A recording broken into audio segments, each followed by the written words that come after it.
Another quick tie. Your next fly starts here. Hey everybody, welcome back to another quick tie. My name is Tim Hepworth here with Fly Fishing Bover Outfitters and Thursday Night Live Fly Tying, and I want to welcome you to another great fly we're going to be whipping up tonight. We have the Gasolina Perdigon. Really cool little pattern. I would say it's probably one of the more simple ones we've done in quite a while, so you should be able to get through this one no problem. It won't be a long tie, but a super effective pattern, and excited to take you through that. I would like to thank Western Canada Fly Fishing Guide School for sponsoring this quick tie for you guys this evening. If you have any questions about Guide School this year, you can see the dates below. Head on over to our website or give us a call, ask us any questions, and we'd be happy to fill you in on some of those details. As well, don't forget, like and subscribe to this video. We always love to hear from you. So if you like the fly or if you're just first time here, let us know. We love to see who's watching these videos and if you're getting some help out of them as well. So this evening, I'm going to be tying out of my Season 7 kit, and we're coming out of Episode 6. So here's my Season 7 kit. If you're tying out of this, you're going to go in there and grab your Episode 6 card. There's going to be two flies in there, two different Perdigon style flies. This one is called the Gasolina Perdigon, so go ahead and grab that one. If you're tying out of our individual kits, the packaging is going to look a little different, but materials will be identical to what I'm using this evening. And if you don't have any of our kits, that's totally fine as well. Head on over to our website. We have a full fly recipe for this fly. But I'll show you the kind of the stuff you're going to need to get through this specific pattern, which isn't going to be a whole lot of materials, which is good. All right, without further ado, let's head on over to the vise and take a peek at this fly. So Perdigon style fly, originally kind of coming from the Euro Nymphing world, flies with tungsten beads designed to get down very quickly in all ranges of water speed. And this one is just a very classic color. We're just using some mylar flash, and our thread is pretty much what's going to build up the majority of this fly. As you can see, we have an orange hotspot. I will be tying with some white thread to start, and I will finish the collar with the orange. If you tie with any different color threads underneath that mylar tinsel, it really changes the color of the pattern, which isn't a bad thing, but I'm going to keep it a little lighter as possible. And then we have some coq de lion feather for our tail is what we're going to be tying in. So very simple, very few materials. All right, let's get this one out of the vise and let's get started on our next fly.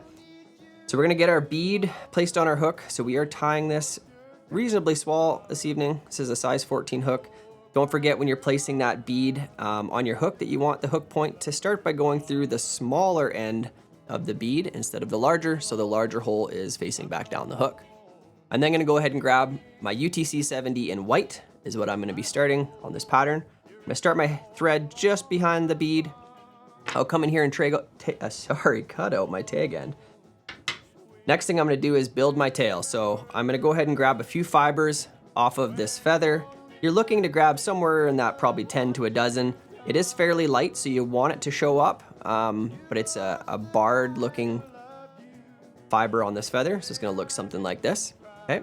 And when we're choosing a length for this, we're going to measure it to be just under a full hook shank in length. So I'm going to kind of check that off the bead, measure back to where I feel that's going to be somewhere right in that range. I'll switch my hands over. Now we're going to tie it in up here just behind the bead. And the reason I want to do this is I'm going to try to secure it on top of the hook shank. But if it doesn't get squeezed down perfectly on top, don't worry about it, because I'm going to then lift up on the fibers from that feather and just start working my thread rearward until I get to just before the hook bend. We do not want to go down over the hook bend. We want that tail to come right off the back of the fly. So as you can see, where I stopped that is basically right at the barb of the hook.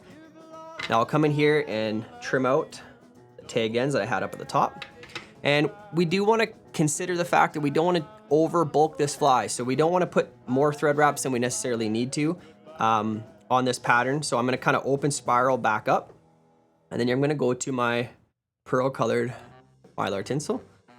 I'm going to cut myself maybe a 3 or so inch piece. So probably be enough to do a couple of these. And then I'm going to come in here and I'm going to tie this in again right behind the bead.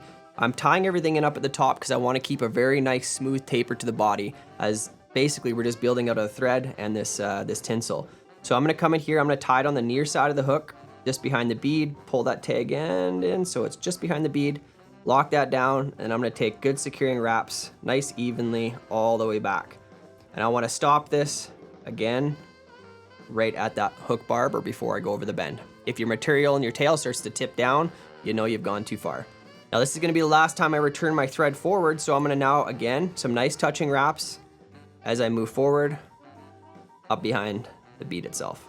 And I'm going to leave my thread up here. I'm going to toss this little half hitch in here, This little overhand knot saved my work. I can get my thread out of the way, just makes it a little easier when I start to wrap this forward. Now, all I'm gonna do is I'm gonna pull tight on that first wrap, cross it over the hook shank, okay? Make sure I don't affect that tail at all when I do this. And if it tips it down too far, then I need to unwrap and go again. And now I'm just gonna do nice touching wraps with this tinsel as I move forward. Now, if I had tied this with black thread or orange thread or blue thread, obviously, because this tinsel is quite see-through, it would give the fly a very different appearance. And it's not right or wrong, it's just the color and pattern you wanna kind of depict. But we're gonna stay with this kind of pearled color, so the white underbody, and then we'll finish it off with some orange thread up here at the top for a hotspot. Now I'm gonna trim out this tag end of this tinsel, set that aside for your next fly. All I'm gonna do here is throw a little quick half hitch in, and I'm actually gonna go ahead and cut out that thread. Set that aside. I'm gonna go over and grab my orange thread now. This is just a UTC 70 again, just in this burnt orange, or fluorescent orange, sorry. And I'm just gonna build up a little collar with it. So start it just as if we were gonna be starting it on the bare hook shank itself. Do a few thread wraps back over itself. We don't wanna extend that orange thread super far down in. Of course, that's gonna break on me, so I'm gonna do this one more time. But we don't wanna extend that too far down into the actual hook shank itself, because then we're just gonna be covering up the rest of that pattern, which we don't really wanna do. So now you get to see me fumble as I try to feed my thread back through my bobbin here real quick. And then what we're gonna do when we finish this off is we're actually gonna be bringing some UV resin into this, and we're gonna build a little bit of a sheen to this body, which kind of gives a nice, a really nice appearance overall, I think. You can do it without it as well, but I don't think it gives it that same shine and glow that you kind of hope to get out of this specific pattern. And this little mistake that I've made here, this is a good reminder about thread tension. So if you pull too hard, specifically on the bobbins, I'm using this auto bobbin. If the thread, especially with 70, if you have nicked it somewhere on the hook point at some point, or if you have ever just pulled too much tension, we're just gonna have this happen and it's gonna break anytime we have thinner thread. All right, just gonna get this put back on here. Gonna build that little bit of collar real quick. And then that is gonna be pretty much it, besides just a little bit of UV resin. We're just gonna take it just a little bit rearward. I still haven't trimmed out that tag. I'm just gonna build up my hot spot before I even trim out my tag. And you can really choose the size of this, but I don't wanna oversize it. I don't want it to be, certainly not the whole size of like the size of the bead. And trim off your tag end as close as you can. And then we're just gonna come in here and whip finish. And then we will call it good. You can either whip finish or half hitch this. We are gonna completely cover this with resin, so it's not super important that you have a fantastic knot on here. Just like so. Then you can go in here and trim out that tag end as well. And now I'm gonna go over to, you know, my favorite resin. It's gonna be this Solarez Bone Dry. Really, really like this stuff. Super thin coat. I'm not gonna put a huge amount at all. In fact, I'm trying to get that brush almost cleared off as much as I can.